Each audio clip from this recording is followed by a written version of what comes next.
আসসালামু আলাইকুম, সবাই কেমন আছেন?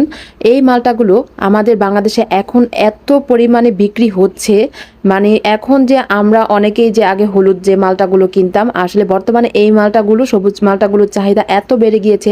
আর এই মালটাগুলো কিন্তু যখন কোনো মালটা আমরা কিনতে যাই তখন কিন্তু প্রচণ্ড রকমের টক পড়ে বা হয়তো কোনোটা মিষ্টি পড়ে, এক একটা এক রকমের স্বাদ পড়ে। তো যে যাই হোক, আমি কিন্তু এই মালটাগুলো আজকে মজা করে কিছু একটা বানিয়ে খাবো প্ল্যানিং করেছিলাম।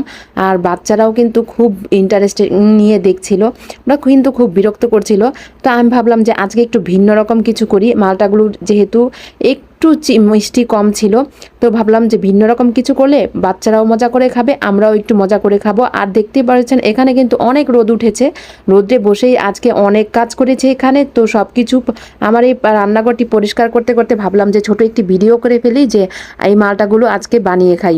তো এখানে বাচ্চারা অনেক বিরক্ত করছিল, তাই ওদেরকে এমনি কোনো মতো দিয়ে একটু সান্ত্বনা করে দিয়েছি, যাতে আমাকে আর বিরক্ত না করে এই কাটাকাটিতে, যেহেতু আমি একটু ছুরি দিয়ে কাটছিলাম।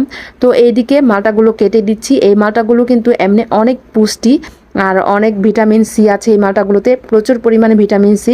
আর আমার কাছেও খুব ভালো লাগে, সবাই পছন্দ করে এই মালটাগুলো। এত পরিমাণে এখন বাংলাদেশে বিক্রি হচ্ছে আর এত ফলন হচ্ছে যে অনেকটাই চাহিদা বেড়ে গিয়েছে। তো এদিকে মালটাগুলো আমি কেটে নিয়ে একে একে এখানে প্লেটে নিয়ে নিচ্ছি। তারপর আমি এই মালটাগুলোতে এখন দিয়ে দিব একটু লবণ। আর আমার বিট লবণটা ছিল না, তাই আমি এমনি সাধারণ যে আমরা লবণটা, খাবারের লবণটা ইউজ করি সেটাই দিয়েছি। তারপরে একটু মরিচের গুঁড়ো দিয়ে দিয়েছি, শুকনো আমরা যে মরিচের গুঁড়োটা তরকারিতে ইউজ করি সেটা একটু দিয়েছি, তারপর চিনি দিয়েছি, তারপর আবার মরিচের গুঁড়ো দিয়েছি, তারপর শুকনো মরিচ তেলে আমি গুঁড়ো করে নিয়েছিলাম সেটা দিয়ে দিয়েছি, তারপর আবার আমি উপরে একটু লবণ দিয়ে দিয়েছি। আর এটা খেতে এত মজা, আসলে আমরা এখানে অনেক কাজ করেছি আজকে, আর আমার রান্নাঘরটি অনেক পরিষ্কার করতে করতে আসলে এতটাই ক্লান্ত ছিলাম যে ভাবলাম যে একটা কিছু বানিয়ে খাই, ভীষণ ভালো লাগবে। তো সবাই মিলে এটা আমরা বানিয়ে খেয়েছি।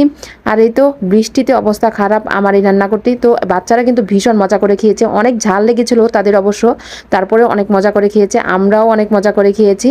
আর দুটো মালটা বানিয়েছি আর দুটো মালটা রেখে দিয়েছি, ওদের এমনি ঝাল ছাড়া আমি কেটে দেবো ভেবেছিলাম, তাই এই দুটো রেখে দিয়েছি। আর বাচ্চারা এটা খেয়েই অনেক কান্নাকাটি শুরু করে দিয়েছিল, পরে একদিকে কান্নাকাটি করছিল আরেকদিকে মজা করে ভীষণভাবে মজা করে খাচ্ছিল, ওদের অনেক ভালো লাগছিল। আবার ঝালের কারণে একটু চোখ দিয়ে নাক দিয়ে পানি বের হয়ে যাচ্ছিল, আমাদেরই তো ঝাল লেগে গিয়েছিল, তারপর অনেক ভালো লাগছিল।